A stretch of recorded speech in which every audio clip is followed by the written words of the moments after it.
Hello. तो 10th class की विज्ञान में आप लोग का फिर से स्वागत है, जिसमें आप लोगों को लास्ट टॉपिक करा दिया गया था रासायनिक समीकरण समीकरण का लिखना तथा उनका संतुलन करना। अभी इसी टॉपिक में आप लोगों का इसी चैप्टर में नया टॉपिक है रासायनिक अभिक्रियाओं के प्रकार कि रासायनिक अभिक्रिया कितने प्रकार की होती हैं। तो मैं आपको बता चुका था 4 प्रकार की होती हैं। पहला संयोजन, दूसरा वियोजन, तीसरा विस्थापन, चौथा द्विविस्थापन। तो पहली अभिक्रिया को हम समझाते हैं, जिसमें पहली अभिक्रिया का नाम है संयोजन अभिक्रिया। संयोजन नाम से ही आप थोड़ा सा समझ रहे होंगे।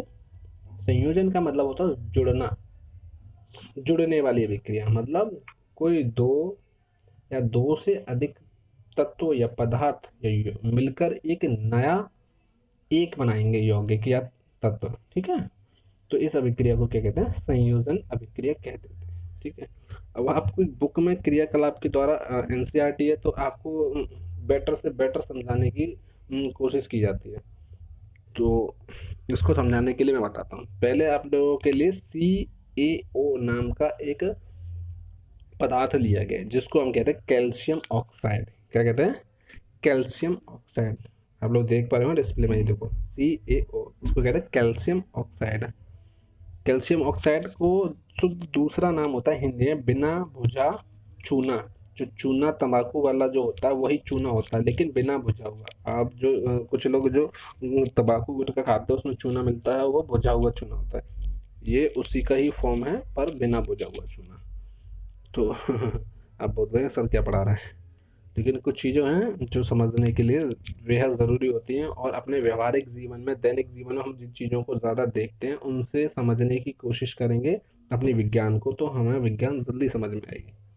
ठीक है, अपने वातावरण से, अपने आसपास की चीज़ों से विज्ञान को कनेक्ट करो, अपनी पढ़ाई को जोड़ो, तो चीज़ें, मुश्किल से मुश्किल चीज़ आसान हो जाती है। ठीक है, तो यहाँ पर पहले आपको रासायनिक सूत्र लिखेंगे, जैसे कि सी ए कैल्शियम का सूत्र होता है। ठीक है, और दूसरा मैंने आपको बताया CaO, जो आपको सामने दिखाई दे रहा है CaO, इसको कहते हैं कैल्शियम ऑक्साइड। कैल्शियम ऑक्साइड मतलब बिना भुजा हुआ चूना। और जिसके बाद में आप लोगों के लिए बन रहा है क्या, इन दो पदार्थों को मिलने के बाद Ca ब्रैकेट में मतलब OH का होल ट्वाइस, इसको होल ट्वाइस में बोला जाता है। होल ट्वाइस पूरे पर, OH के पूरे पर। इसको लिखने का तरीका मैं यहाँ दे देता हूँ, देखो Ca ब्रैकेट में OH पूरे पे होल्टा से नीचे होता है। ठीक है, इसे कहते हैं कैल्शियम हाइड्रोक्साइड। कैल्शियम हाइड्रोक्साइड का मतलब होता है बुझा हुआ चूना। मतलब जब हम बिना भुजे हुए चूना मतलब कैल्शियम ऑक्साइड की अभिक्रिया जल से करते हैं, मतलब पानी से करते हैं, तो हमें कैल्शियम हाइड्रो ऑक्साइड मिलता है। और साथ में आप देख रहे होंगे ऊष्मा लिखी हुई है। ऊष्मा मतलब ऊर्जा मिलती है, ऊष्मा हीट उत्पन्न होती है, गर्मी उत्पन्न होती है। तो आप देख रहे हैं कैल्शियम ऑक्साइड जल से अभिक्रिया करके एक पदार्थ बना रहा है, जिसे कहते हैं कैल्शियम हाइड्रोक्साइड। मतलब दो पदार्थ जुड़कर संयोजन करके एक नया पदार्थ तत्व बना रहे हैं। इस अभिक्रिया को हम संयोजन अभिक्रिया कह देते हैं। ठीक है, समझ में आ गया होगा। अब दूसरी चीज देखो, आपने एक चीज देखा, बिना बुझा हुआ चूना था हमारे पास, कैल्शियम ऑक्साइड था, उसको जब हमने पानी से गीला बुझा कर दिया तो वो भुन गया। तो कैल्शियम हाइड्रोक्साइड को हम क्या कहते हैं? भुना हुआ या बुझा हुआ चूना। ठीक है, मैं आशा करता हूँ समझ में आ गया होगा। तो ऊष्मा कैसे मिलती है? आपने देखा है जो हम लोग घरों पर दीपावली पर पुताई जब करते हैं तो बहुतों यहाँ सफेदी यूज की जाती है, तो वो बिना बुझा हुआ ही चूना होता है, जैसे कैल्शियम ऑक्साइड कहते हैं। जब उसको पानी में हम डालते हैं तो भुज जाता है, तो कैल्शियम हाइड्रोक्साइड बनाता है वो। तो आपने देखा है कि बर्तन, जिस बर्तन में गलाते हैं वो कितना गर्म हो जाता है, बहुत गर्म होता है, तो हीट हो गई, ऊष्मा उत्पन्न होती है। तो ये उसी का एग्जाम्पल था। ठीक है, चलो आगे। एक इसी के एग्जाम्पल्स में बहुत सारी चीज दी हैं, बहुत सारी में देखो आपको कोयले का दहन। दहन का मतलब जलना। कोयला मतलब कार्बन, जो भी कार्बन वाली चीज होती है वो एकदम कोयला होता है। जो प्योर कार्बन होता है उसी को कोयला बोला जाता है। तो कोयले के लिए हम कार्बन या कोयले के लिए एक ही रासायनिक सूत्र यूज करते हैं सी। तो कोयले को जब हम ऑक्सीजन से क्रिया कराते हैं, ऑक्सीजन मतलब कोयले में थोड़ा सा दहन करके ऑक्सीजन की क्रिया कराए थे, तो हमें क्या मिलता है? कोयले को जब जलाने पर देखना एक अजीब सी, एक अलग सी स्मेल आती है, गंध आती है। उस गंध जो गंध होती है वो किसकी होती है? कार्बन डाइऑक्साइड गैस की होती है। CO2 गैस होती है। कार्बन डाइऑक्साइड एक हानिकारक गैस होती है। तो इसीलिए तो आपने देखा होगा मोदी जी उज्ज्वला योजना के तहत क्या होता है, लकड़ी को मत जलाओ, कंडे मत जलाओ, क्योंकि उनके अंदर कार्बन होता है। कार्बन से कार्बन डाइऑक्साइड गैस निकलती है जो हमारे लिए बहुत हानिकारक होती है। इस टॉपिक पर को समझाने के लिए क्लास में देखना अच्छे से समझाएंगे, नोट डाउन करते हैं। बस फिलहाल अभी आप लोगों का सिलेबस को कंप्लीट कराने वाली बात है, जो आपको सिलेबस है वो समझाने वाली बात है। ठीक है, आगे चलते हैं। कह रहा है हाइड्रोजन और ऑक्सीजन की अभिक्रिया। दूसरी अभिक्रिया आप देख रहे होंगे ये वाली, हाइड्रोजन और ऑक्सीजन की अभिक्रिया। H2 मतलब हाइड्रोजन, O2 मतलब ऑक्सीजन। यहाँ जो टू का जो वाला यूज जो किया गया है संतुलित करने के लिए किया गया है। संतुलित करने के लिए क्यों? क्योंकि मैंने आपको बताया था अभिकारक और उत्पादक दोनों के परमाणुओं की संख्या समान होनी चाहिए। तो समान होनी चाहिए, तो इसलिए हमने यहाँ पर टू का प्रयोग किया गया है। तो H2 और O2 दोनों को मिलाकर हमारे को जल मिलता है, H2O मिलता है ना। हाइड्रोजन गैस और ऑक्सीजन गैस मिलकर जल का निर्माण करती हैं। आगे बात समझ में? चलो आगे बढ़ते हैं। आपको मेरे हिसाब से संयोजन अभिक्रिया समझ में आई होगी। बहुत सारी अभी प्रक्रियाएं दी हैं, अभिक्रियाएं दी हैं, आप बुक में पढ़ते आएंगे। जो मैंने समझाया है आप, मैं आशा करता हूँ समझ में आया होगा। और समझ में नहीं आया हो तो आप मुझसे पूछना कमेंट में, फिर से मैं आपकी क्वेरीज लेकर आऊँगा। जिन जो आपकी क्वेरीज होंगी उनको सॉल्व करूंगा। तो दूसरी है वियोजन अभिक्रिया। जैसे संयोजन का मतलब होता है जुड़ना, उसी प्रकार से वियोजन का मतलब होता है टूटना, मतलब अपघटन होना। अपघटन का मतलब है टूटने। तो संयोजन में दो पदार्थ जुड़कर एक नया पदार्थ बनाने थे। वियोजन में क्या होगा, दो पदार्थ टूटकर अलग अलग हो जाएंगे। ठीक है ना। तो सेम संयोजन की उल्टी है वियोजन। तो इसमें क्या दिया गया, देखो क्या, यहाँ पर एक नया पदार्थ दिया गया FeSO4, जिसे कहते हैं फेरस सल्फेट। आप इसका नाम लिखते जाएंगे आराम से, अपनी फेयर कॉपी में नोट करते जाएंगे, फेरस सल्फेट। और दूसरा, जब इसको गर्म किया जा रहा है, ऊष्मा ऊपर तीर के ऊपर लिखा है, उसका मतलब इसको गर्म किया जाए। गर्म करने पर क्या होता है, Fe2O3 मतलब फेरिक ऑक्साइड में बदल गया। फेरस सल्फेट फेरिक ऑक्साइड में बदल गया। साथ में हमारे पास SO2 मतलब सल्फर डाइऑक्साइड और SO3 मतलब सल्फर ट्राइऑक्साइड। टू का मतलब डाई, थ्री का मतलब ट्राई। तो sulphur dioxide and sulphur trioxide, दो तीन नए पदार्थ हमें मिल रहे हैं। मतलब कोई एक पदार्थ टूटकर दो या दो से अधिक पदार्थ बनाता है तो उसको हम वियोजन अभिक्रिया कह देते हैं। इसको डेफिनेशन के रूप में कैसे लेंगे, एक अभिकर्मक, अभिकर्मक ही तो है अभिक्रिया के लेफ्ट साइड के, एक अभिकर्मक टूटकर छोटे छोटे उत्पाद प्रदान करता है तो यह अभिक्रिया वियोजन अभिक्रिया कहलाती है। तो वियोजन अभिक्रिया को कैसे लिखेंगे, देखा, Fe2SO4 फेरस सल्फेट हमें Fe2O3 में फेरिक ऑक्साइड में और सल्फर डाइऑक्साइड और सल्फर ट्राइऑक्साइड में बदल जाता है। इसी अभिक्रिया को हम वियोजन अभिक्रिया कहते हैं। इसके एग्जाम्पल में आप देख सकते हो, चूना पत्थर। चूना पत्थर मतलब CaCO3, क्या, CaCO3, इसे चूना पत्थर कहते हैं। जब चूना पत्थर को जब गर्म किया जाता है, क्या, चूना पत्थर को जब गर्म किया जाता है, इसका रासायनिक नाम होता है कैल्शियम कार्बोनेट। ये कैल्शियम कार्बोनेट को ही हम चूना पत्थर कहते हैं और इसी कैल्शियम कार्बोनेट को ही हम संगमरमर कहते हैं। जो संगमरमर के पत्थर होते हैं जिससे ताजमहल का निर्माण हुआ है, वो कैल्शियम कार्बोनेट वाले पत्थर हैं, जिसे चूना पत्थर बोला जाता है। ठीक है। अब जब चूना पत्थर को बहुत ज्यादा गर्म किया जाता है, ऊष्मा दी जाती है, तो ये चूना पत्थर किस में बदल जाता है, आपको 1.20 इक्वेशन में देख रहे हो, बुझा हुआ चूना, सॉरी ये गलत लिखा हुआ, बुझा हुआ नहीं, बिना बुझा हुआ चूना मतलब CaO कैल्शियम ऑक्साइड में परिवर्तित हो जाता है। साथ में हमें क्या था, कार्बन डाइऑक्साइड गैस परिवर्तित करके देता है। तो ये वियोजन अभिक्रिया हो गई। तो वियोजन अभिक्रिया के एग्जाम्पल हो गए। आशा करता हूँ समझ में आया होगा। ठीक है, इसको समझाने के लिए एक और अभिक्रिया देख लेते हैं हम, लेड नाइट्रेट। लेड नाइट्रेट का सूत्र होता है PbNO3 का होल ट्वाइस। लेड नाइट्रेट जिसे कहते हैं, जिसको हम जब गर्म करते हैं तो इसके परमाणु आपस में टूट के क्या बनाते हैं, लेड ऑक्साइड TbO बनाते हैं, ऑक्सीजन बनाते हैं और नाइट्रोजन डाइऑक्साइड NO2 गैस बनाते हैं। ठीक है, आप लोगों को इक्वेशन में साफ दिख रहा होगा। तो आप इससे समझ पा रहे हो वियोजन अभिक्रिया क्या होती है, किसी एक अभिकर्मक का अन्य छोटे छोटे उत्पादों में टूट जाना क्या कहलाता है, हमें वियोजन अभिक्रिया कहलाती है। ठीक। अब वियोजन अभिक्रिया के एग्जाम्पल से आशा करता हूँ आपको समझ में आ गया होगा। ये अभिक्रिया के और भी एग्जाम्पल दे रखे सामने, आप इसको समझेंगे और इनके रासायनिक सूत्र और नामों को याद करेंगे, बुक में दिए हुए हैं। अगली अभिक्रिया है आप लोगों की विस्थापन अभिक्रिया। डेफिनेशन में लिखेंगे पहले आप, जब एक तत्व किसी विलयन से उसके तत्वों को हटाकर खुद उसका स्थान ग्रहण कर लेता है तो उसे विस्थापन अभिक्रिया कहते हैं। क्या कहते हैं? जब एक तत्व किसी विलयन से, विलयन मतलब दो चीजों का मिश्रण जिसे होता है, दो तरलों का जो मिश्रण होता है उसे विलयन कहते हैं। जैसे चीनी और पानी का घोल एक विलयन होता है, ठीक है। तो जब एक तत्व किसी विलयन से उसके तत्वों को हटाकर खुद उसका स्थान ग्रहण कर लेता है तो उसे विस्थापन अभिक्रिया कहते हैं, ठीक है। विस्थापन अभिक्रिया के एग्जाम्पल में हम लोग देखेंगे। यहाँ पर पहला एग्जाम्पल दिया आयरन से दिया है, Fe मतलब आयरन, आयरन और CuSO4 कॉपर और सल्फेट का एक विलयन है जिसे हम कहते हैं कॉपर सल्फेट। कॉपर और कॉपर सल्फेट का विलयन जब हम ले रहे हैं तो आयरन क्या करेगा, यहाँ से कॉपर को हटा देगा।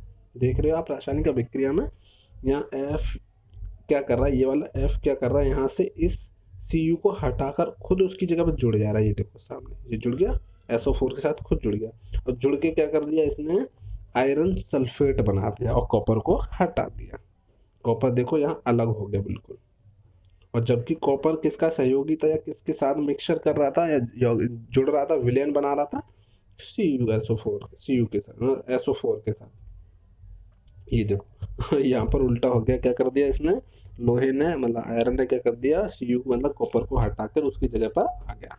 जब कोई तत्व विलयन से उसके तत्व को हटाकर उसकी जगह पर खुद आ जाता है तो इस अभिक्रिया को हम क्या कह देते हैं, विस्थापन अभिक्रिया कह देते हैं। विस्थापन नाम से हम समझ रहे, विस्थापन उसको उसके स्थान से हटाना, ठीक, विस्थापन कहलाता है।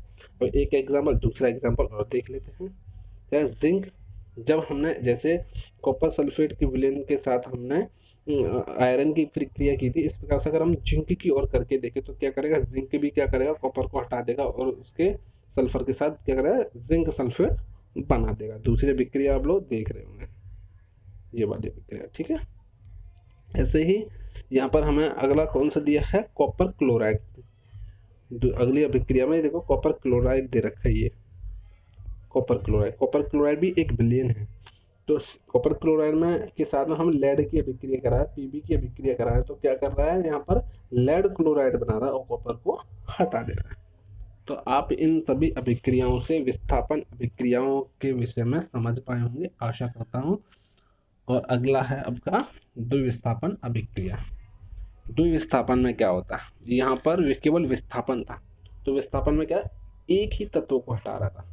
और द्विविस्थापन मतलब दोनों तरफ का विस्थापन, मतलब आपस में ही जब क्या करेंगे, दो विलयन लेंगे और दोनों विलयन की क्या करेंगे, आप दोनों के तत्व एक दूसरे के स्थान पर आ जाएंगे।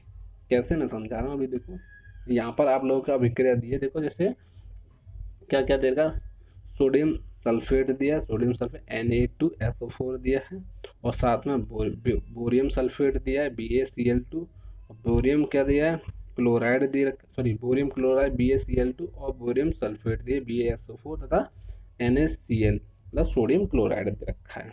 इनके नाम याद रखेंगे, जैसे क्या क्या नाम है देखो, Na2SO4 sodium sulphate, BaCl2 bohrium chloride, BaSO4 bohrium sulphate, NaCl sodium chloride, ठीक है। बोरियम का फॉर्मूला केवल Ba होता है, सोडियम का Na होता है। अब इस अभिक्रिया से आप लोग क्या देख रहे हो, यहाँ इस अभिक्रिया में Na जो है, ये जो Na है, एक मिनट, हाँ, Na सोडियम क्या कर रहा है, इस वाले BaSO4 के साथ क्रिया करके यहाँ से Ba का विस्थापन करके खुद जुड़ जाएगा, खुद जुड़ रहा है। देखो सल्फेट Na2SO4 क्या कर रहा है, यहाँ से आपस में जुड़ गया और B यहाँ से हटकर किसके साथ जुड़ रहा है, S के, NaCl बना रहा है। देखो ये B Cl के साथ आ गया कि नहीं आ गया, एक दूसरे की जगह, मतलब ये दोनों तत्व एक दूसरे से चेंज हो रहे हैं। इंटरचेंज नहीं समझ में आया तो एक बार और बोल देता हूँ। देखो, यहाँ सोडियम सल्फेट के साथ क्रिया कर रहा है, लेकिन सोडियम क्या है, यहाँ से सल्फेट को छोड़कर किसके साथ आया है, क्लोरीन के साथ आ जाएगा। देखो ये देखो, तो Na और Cl साथ में आ जाएंगे, आगे कि नहीं आगे। जबकि Cl किसका साथी था, बोरियम का साथी था। बोरियम क्लोराइड तभी बना रहा था, लेकिन इसके साथ क्लोराइड के क्लोरीन के साथ कौन आ गया यहाँ पर, यहाँ से Na उठकर आ गया। और दूसरा देखो, यहाँ पर सल्फेट का साथी कौन था, सोडियम था, लेकिन यहाँ पर अभिक्रिया के राइट साइड में देखो, सोडियम का साथी बन कौन, सोडियम सॉरी सल्फेट का साथी बन कर बोरियम बना था, बोरियम सल्फेट बना दिया। तो मतलब क्या कर रहा है, एक दूसरे के विलयन तत्व एक दूसरे के साथ जुड़कर अभिक्रिया कर रहे हैं। तो इस अभिक्रिया को द्विविस्थापन अभिक्रिया कहते हैं। मेरी बात समझ में आई हो तो समझ, 4 प्रकार की रासायनिक अभिक्रिया ही होते हैं। ठीक। अब इन 4 प्रकार की अभिक्रियाओं के अलावा कुछ अभिक्रियाएं और होती हैं, जिसमें से आप लोगों के लिए पहली उपचयन और अपचयन करके 2 अभिक्रियाएं दे रखी। देखो, जब भी कोई 2 अभिक्रियाएं कराई जाती हैं, तो अभिक्रिया में या किसी तत्व के साथ या किसी पदार्थ के साथ अगर ऑक्सीजन जुड़ जाए, आप लिख लो, और उसके एग्जाम्पल से मैं अभी आपको समझाऊंगा। ठीक है, पहले आप डेफिनेशन लिख लो। पहले डेफिनेशन लिखो उपचयन की। जब किसी रासायनिक अभिक्रिया में किसी तत्व के साथ ऑक्सीजन जुड़ता है, वह हाइड्रोजन अणु की हानि होती है, तो वहां पर उपचयन अभिक्रिया होती है। ठीक है, कैसे, जब किसी रासायनिक अभिक्रिया में किसी तत्व के साथ एक ऑक्सीजन जुड़ जाए, या तो एक ऑक्सीजन जुड़ जाए या एक हाइड्रोजन कम हो जाए, तो इस क्रिया को कहेंगे उपचयन। अभी समझ में नहीं आया हुआ, मैं एग्जाम्पल से समझाऊंगा तब समझ में आएगा। पहले डेफिनेशन लिख लो। अगली है अपचयन। उपचयन हो गया, अपचयन, दोनों नाम एक जैसे लग रहा है। अगर अपचयन, अपचयन में क्या होता है, जब कोई रासायनिक अभिक्रिया की जाती है तो उसके तत्व से एक ऑक्सीजन के अणु का ह्रास या नुकसान या हट जाता है ऑक्सीजन का अणु, या तत्व में एक हाइड्रोजन का अणु जुड़ जाता है, तो वहां पर अपचयन अभिक्रिया होती है। अब एग्जाम्पल के से समझेंगे हम। देखो, यहाँ पर हम लोग कॉपर लिया और इसकी जला रहे हैं, गर्म कर रहे हैं। जलाएंगे, गर्म कर तो ऑक्सीजन के साथ होगा, तो कॉपर एक अलग तत्व है, पदार्थ है। ठीक है, कॉपर एक धातु है एक प्रकार से। ठीक है, अब जब गर्म करते हैं तो कॉपर ऑक्साइड बनाता है। रासायनिक अभिक्रिया आप लोगों को ये दिख रही होगी। तो यहाँ क्या था, कॉपर अकेला था, लेकिन अब उसके साथ एक ऑक्सीजन जुड़ गया। तो मैंने अभी अब क्या बताया था, जब कोई तत्व में ऑक्सीजन जुड़ जाए तो वहां पर उपचयन अभिक्रिया होती है। ठीक है, इसी प्रकार से दूसरी अभिक्रिया देखो, कौन सी वाली, 129 जिसमें क्या है, कॉपर ऑक्साइड को जब हाइड्रोजन के साथ गर्म कर रहे हैं, हाइड्रोजन गैस के साथ गर्म कर रहे हैं, तो कॉपर ऑक्साइड से क्या हो रहा है, वो एक ऑक्सीजन निकल कर H2 के साथ जुड़ रहा है, कॉपर अकेली रहेगी। तो यहाँ क्या हो गया, यहाँ पर से एक ऑक्सीजन का ह्रास हो गया, ऑक्सीजन अणु का ह्रास हो गया, ह्रास हो गया, नुकसान हो गया। जहाँ पर ऑक्सीजन के अणु का नुकसान होता है, उस अभिक्रिया को अपचयन अभिक्रिया कहते हैं। आशा करता हूँ समझ में आए होंगे। अब इन्हीं को और समझने के लिए और देखो, यहाँ पर कॉपर CuO और H2, देखो अभी जो अभिक्रिया मैंने बताई थी उसमें क्या हो रहा था, देखो CuO, कॉपर ऑक्साइड से केवल Cu बच रहा था, मतलब कॉपर में क्या हो गया, कॉपर ऑक्साइड में क्या हो गया, अपचयन, ऑक्सीजन खो दिया। ठीक है, अब जब हमने केवल यहाँ पर एक H2 गैस ये वाला, यहाँ पर तो ह्रास हो गया। देखो, कॉपर ऑक्साइड से केवल कॉपर बचना, एक ऑक्सीजन खो दिया, ऑक्सीजन खोने का मतलब अपचयन हो गया। अब यहाँ H2 क्या कर रहा है, इस वाले साथ ऑक्सीजन जोड़ रहा है। देखो, ये ऑक्सीजन जुड़ गया इसका, जब ऑक्सीजन जुड़ गया तो क्या होगा, अपचयन हो गया। मतलब जिस अभिक्रिया में ऑक्सीजन और अपचयन दोनों एक साथ हो रहे हो, उस अभिक्रिया को हम क्या कह देते हैं, रेडॉक्स अभिक्रिया कहते हैं। मतलब किसी भी अभिक्रिया में अपचयन और उपचयन दोनों एक साथ हो रहे हो तो उस अभिक्रिया को रेडॉक्स अभिक्रिया कहते हैं। याद रखना, रेडॉक्स अभिक्रिया जब पूछा जाए तो रेडॉक्स अभिक्रिया किसे कहते हैं। ठीक, चलो आगे बढ़ते हैं। संचारण टॉपिक को समझाने से पहले आप लोगों को कुछ अभिक्रिया और डेफिनेशंस के थ्रू में बता देता हूँ। संचारण को समझने से पहले, एक अभिक्रिया होती है ऊष्माक्षेपी। क्या, ऊष्मा छेपी, दूसरी होती है ऊष्मा शोषी। शोषी मतलब शोषित करना, अवशोषित करना, अपने अंदर डाल लेना। और छेपी मतलब अपने अंदर की ऊष्मा को बाहर निकाल देना। जब कोई अभिक्रिया की जाती है तो उत्पाद बनने के साथ साथ कुछ ऊष्मा भी बने, कुछ ऊष्मा भी उत्पन्न हो, तो उस अभिक्रिया को ऊष्मा छेपी अभिक्रिया कहते हैं। डेफिनेशन लिख लें, जिन अभिक्रियाओं में उत्पाद के साथ ऊष्मा उत्पन्न होती है उन्हें ऊष्मा छेपी अभिक्रिया कहते हैं। आप केवल इतना ही डेफिनेशन लिख लें, उसके इक्वेशंस वगैरह मैं नोट्स में भेज दूंगा आप लोगों के लिए। अगर ये ऊष्मा शोषी, ऊष्मा शोषी जिन अभिक्रियाओं को कराने के लिए उन्हें गर्म करना पड़ता हो, गर्म करना मतलब ऊष्मा देनी पड़ती है, उन अभिक्रियाओं को हम ऊष्मा शोषी अभिक्रिया कहते हैं। नोट डाउन कर लेना, लिख लेना। तो अगला टॉपिक है आप लोगों के लिए संक्षारण। संक्षारण मतलब वस्तुओं का खराब होने से बचाना। क्या? संक्षारण। जैसे संक्षारण, जैसे आपने देखो पढ़ लेते पहले एक बार, सामने लिखा है, अच्छे से पढ़ना, छोटा टॉपिक है, समझ में आएगा। आपने अवश्य देखा होगा कि लोहे की बनी नई वस्तु चमकीली होती है, लेकिन कुछ समय पश्चात उन पर लालिमा युक्त भूरे रंग की परत चढ़ जाती है। प्राय इस प्रक्रिया को लोहे पर जंग लगना कहते हैं। कुछ अन्य धातु पर भी ऐसा ही परिवर्तन होता है। क्या आपने चांदी तथा तांबे पर चढ़ने वाली परत के रंग पर ध्यान दिया है? आपसे पूछा जा रहा है। जब कोई धातु अपने आसपास अम्ल, आर्द्रता आदि के संपर्क में आती है तो ये संचालन खराब होने लगती है, और इस प्रक्रिया को संक्षारण कहते हैं। किसी पदार्थ के खराब होने की प्रक्रिया संक्षारण कहलाती है।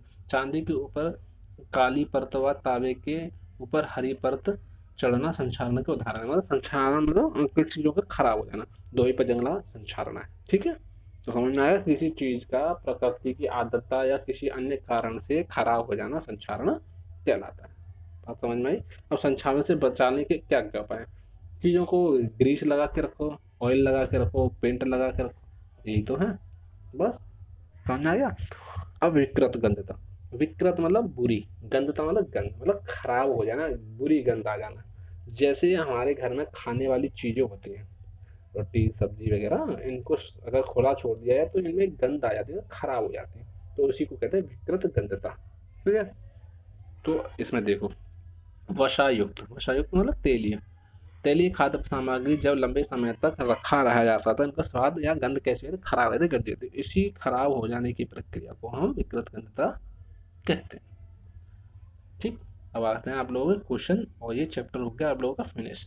आशा करता हूँ पार्ट पहला आपको अच्छे से समझ में आया होगा, और अगर समझ में नहीं आया हो ना तो प्लीज़ कमेंट में बता दें। ठीक है, और चैनल को लाइक सब्सक्राइब करें, और जितना ज़्यादा शेयर कर सकें वो ज़्यादा अच्छा होगा। और आप लोगों के जब ग्रुप में इसको भेजा जाएगा तो आप इस पर अपनी अपनी राय ज़रूर दें। ठीक है बेटा, थैंक यू, धन्यवाद।